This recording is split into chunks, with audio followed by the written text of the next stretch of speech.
खबर जगत में आपका स्वागत है। सहारनपुर के मुख्य समाचारों पर डालते हैं नजर। सहारनपुर के मिशन कंपाउंड स्थित गन्ना समिति कार्यालय पर आज गन्ना समिति यूनियन द्वारा कर्मचारी 7वां वेतन आयोग लागू करने की मांग को लेकर एक प्रदर्शन किया गया, जिसमें कर्मचारियों ने मांग की कि सोसाइटी द्वारा 7वां वेतन आयोग लागू किया जाए, जिससे कि सभी कर्मचारी को उसका लाभ मिल सके।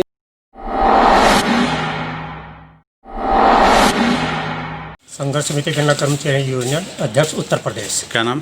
कृष्ण कुमार। किस लिए आज यहाँ पर?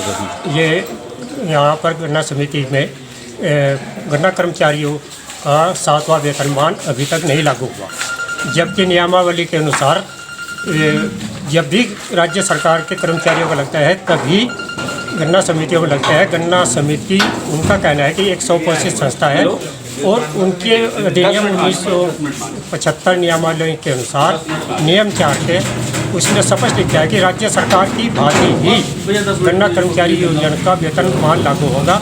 वह अपने स्रोतों से वो करेगी, जबकि गन्ना समिति में अपने स्रोत है और इनके पास उतना पैसा भी है जिससे उन्हें 7वां वेतनमान देने में कोई अगर नहीं देते हैं तो आगे क्या जाएगा? आगे हम अगर नहीं देते तो लॉकडाउन के बाद में आंदोलन करेंगे, आंदोलन के बाद फिर नहीं देते तो भूख हड़ताल करेंगे। जो भी जिस तरह से भी हमारी मांग पूरी होगी वो सब काम हम करेंगे। ठीक। जिंदाबाद इंकलाब, जिंदाबाद इंकलाब, जिंदाबाद इंकलाब, जिंदाबाद कर्मचारी एकता, जिंदाबाद कर्मचारी एकता, जिंदाबाद।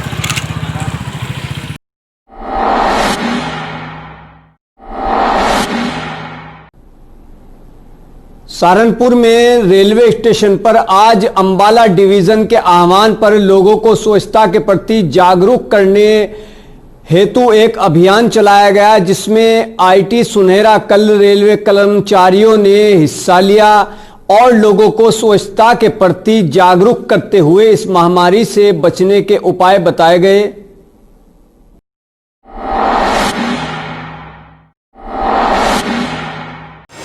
आज सहारनपुर रेलवे स्टेशन पर सभी अधिकारियों ने आज स्वच्छता अभियान को लेकर के यात्रियों को जागरूक किया है और जो आसपास आने वाले यात्री हैं उनको बताया गया है कि स्वच्छता का अपना ख्याल रखें और अपने स्टेशन को साफ़ सुथरा रखें। इसी में हम सबकी भलाई है, स्वच्छ रखें, साफ रखें। आपका शुभ नाम? तो मैं कपिल शर्मा, स्टेशन रक्षक सहारनपुर में।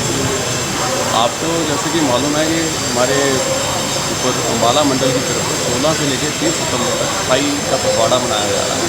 तो यही कार्यक्रम पूरे हिंदुस्तान में हमारे रेलवे के स्तर पे विभिन्न स्तरों पे चल रहे हैं, मंडल स्तर पे, हेडक्वार्टर स्तर पे और बोर्ड स्तर पे। आज क्या हुआ है स्टेशन पर? आज का जो हमारा कार्यक्रम है इसके अनुसार आज स्वच्छ कार्यालय मतलब जो अपने हम लोग जो जिस परिसर में काम करते हैं उसकी भी साफ़ सफाई पर ध्यान दें।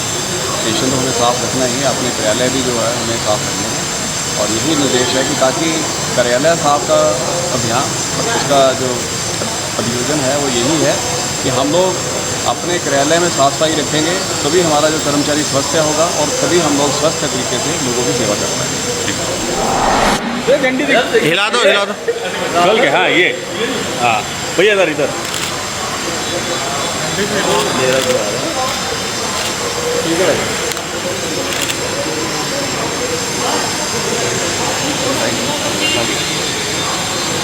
ठीक।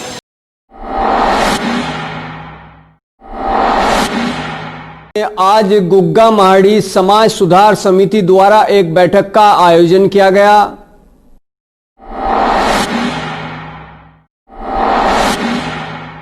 आपका नाम? मेरा नाम पंकज उपाध्याय, अध्यक्ष श्री गुग्गा महाड़ी सुधार सभा रजिस्टर्ड। आज क्या कार्यक्रम है यहाँ? आज मैंने एक बैठक बुलाई है सभी छड़ी वालों की। लगभग यहाँ 15-16 छड़ी वाले उपस्थित हैं। जो गुग्गा महाड़ी सुधार सभा के हमारे महामंत्री हैं ओम प्रकाश सैनी, उनके द्वारा लगातार लोगों को, छड़ी वालों को और भक्तों को बरगलाया जा रहा है कि हम पंकज उपाध्याय को बार बार सूचित कर रहे हैं लेकिन वो हमारी बैठक में नहीं आ रहे हैं। आज ये बैठक मैंने उन सब लोगों के लिए बुलाई है कि मैं बता दूं कि आज मंदिर के प्रांगण में इस बैठक को बुलाइए कि यदि ओम प्रकाश सैनी सच्चे हैं तो आके माँ को बताएं कि मुझे किस दिन फ़ोन किया है, किस दिन नहीं किया है। ओम प्रकाश सैनी और मेरी लड़ाई यह है कि ओम प्रकाश सैनी 1988 से जब से श्री गुग्गा माटी सुधार सभा का रजिस्ट्रेशन हुआ उसमें 2 अध्यक्ष रहे। नंबर 1 अमरनाथ जी जो विनोद जी के पिताजी हैं, सरदार छेड़ीवालों के। नंबर 2 कालूराम वालिया जी जो अध्यक्ष रहे। उनके बाद तीसरे नंबर पे मैं अध्यक्ष बना। मैं लगातार ये कहता रहा कि 2 अध्यक्ष पहले रहे, क्या इस संस्था को रजिस्टर हुए इतना दिन हो गए, आज तक के बैंक में कोई खाता क्यों नहीं है। उसके बाद अब से लगभग 2 या 3 साल पहले ज़बरदस्ती खाता खुलवाया गया और उसमें भी मैं अध्यक्ष होने के नाते मेरा नाम उसमें नहीं रखा गया। अब क्या डिमांड है? मांग ये है कि जब से संस्था का गठन हुआ है तब से लेके आज तक का वो हिसाब दें कि कितना पैसा इकट्ठा हुआ है और कहाँ वो पैसा खर्च हुआ है। और एक छड़ी वाला जो आज की तारीख में गायब है, जो ओम प्रकाश सैनी गुग्गा माटी सुधार सभा का सचिव, ये कहता है कि ये छड़ी और मकान मैंने खरीद लिया। मैं कहता हूँ खरीद लिया ठीक है, अच्छी बात है, कम से कम वो आदमी सामने आना चाहिए कि वो आदमी चला कहाँ गया। मुझे बिल्कुल अंदेशा है कि उस आदमी के साथ कुछ ना कुछ गलत हुआ होगा। आज जब मुझे पता चला कि इन लोगों ने गुग्गा माटी सुधार सभा को भंग कर दिया, भंग करने का अधिकार इन लोगों को नहीं, क्योंकि रजिस्टर्ड संस्था है। रजिस्टर्ड संस्था एक नियमावली होती है जिसमें लिखा हुआ है कि अध्यक्ष के द्वारा अध्यक्ष को सूचना दिए बिना कोई, आज की तारीख में इलेक्ट्रॉनिक ज़माना है, फेसबुक के द्वारा, व्हाट्सएप के द्वारा, मोबाइल फ़ोन के द्वारा, रजिस्ट्री के द्वारा, किसी अन्य साधन के द्वारा सूचना मेरे तक आ सकती थी, लेकिन मुझे कोई भी किसी प्रकार की सूचना नहीं दी गई और संस्था भंग कर दिखा दी गई। और 4 दिन बाद संस्था का रजिस्ट्रेशन संस्था को ये दिखा दिया गया कि हमने इसकी बॉडी बना दी।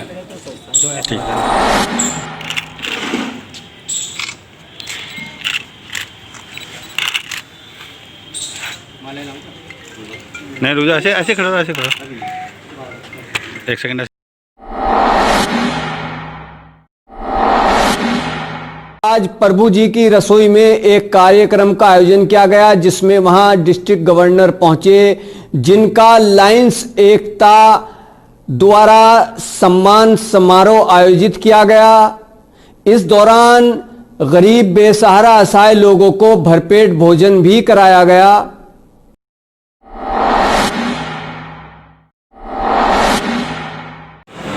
जी आपका नाम?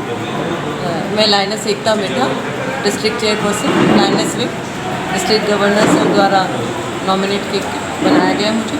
और आज सर हमारे शहर में आए थे तो हमने एक वाटर कूलर नगर निगम को लायंस विंग की तरफ से दिया गया, जिसकी की परमिशन ली गई। और वो जो नीचे प्रभु जी की रसोई के बाहर जहाँ पे बस स्टॉप पे आने वाले और गांधी पार्क में लोग आने वालों के लिए पानी की व्यवस्था हर टाइम ठंडे और गर्म पानी की रहेगी और सारा साल और नगर निगम को सौंप दिया गया। और आज यहाँ प्रभु जी की रसोई में खाने का आयोजन भी किया गया और सेवा कार्य के लिए एक छोटा सा मोमेंटो भी सर को दिया जाएगा। और आज हमारे सर सहारनपुर में आए तो इसकी सारी लायंस विंग और लायंस को बहुत बहुत धन्यवाद। जी सर, आज क्या कार्यक्रम हुआ है? कार्यक्रम तो यहाँ परमानेंट चलता रहता है। जो प्रभु जी की रसोई में जो है गरीबों की सेवा के लिए हम भोजन का दान करते हैं। लायंस क्लब की तरफ से जुड़े हुए हैं लोग हैं, बहुत सारे लोग इसमें सेवा का कार्य प्रतिदिन करते रहते हैं और 250 से 500 लोगों को प्रतिदिन यहाँ भोजन कराया जाता है। आप देख रहे हैं आज क्या इवेंट है? आज का इवेंट तो हमारा कोई विशेष नहीं है। आज क्योंकि मैं डिस्ट्रिक्ट गवर्नर होने के नाते सहारनपुर में आया हूँ, देहरादून में निवास करता हूँ, तो आज का इवेंट जो है वो प्रभु जी की रसोई में ही एक खाने का इवेंट है। और यहाँ के लोगों ने एक कार्यक्रम रखा है कि हमारे डिस्ट्रिक्ट कैबिनेट आहूजा जी साथ आए हुए हैं, तो सब मिल कर के इस चीज़ को देखें और लोगों को मोटिवेट करें। केवल यही कार्यक्रम है कि हम यहाँ जो कार्यक्रम चल रहा है उसके माध्यम से और लोगों को भी मोटिवेट। Thank you.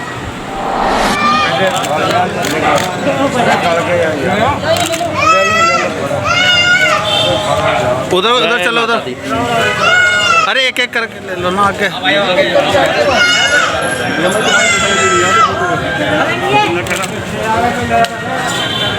आप ना थोड़ा इधर देख के पकड़ा दो एक एक आदमी को। पकड़ा दो जब निकले खाना सब डाल है ना।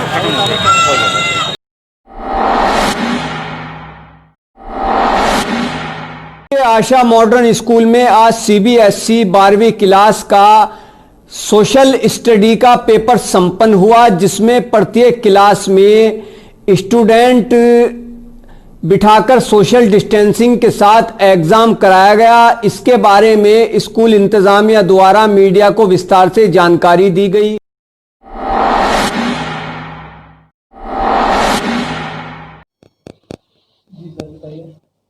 आज जो एग्ज़ाम था इसमें कितने बच्चे थे लोग और किस चीज़ का एग्ज़ाम था? आज हमारे यहाँ बोर्ड का कंपार्टमेंट एग्ज़ाम का सेंटर था, जिसमें क्लास 10th और क्लास 12th के स्टूडेंट्स थे और रफली 114 स्टूडेंट्स हमारे यहाँ अपीयर होने थे, जिसमें कि 6 स्टूडेंट एब्सेंट रहे, बाकी प्रेजेंट रहे हैं। क्लास 12th के कई सब्जेक्ट्स का एग्ज़ाम था और क्लास 10th का सोशल स्टडीज़ का एग्ज़ाम था।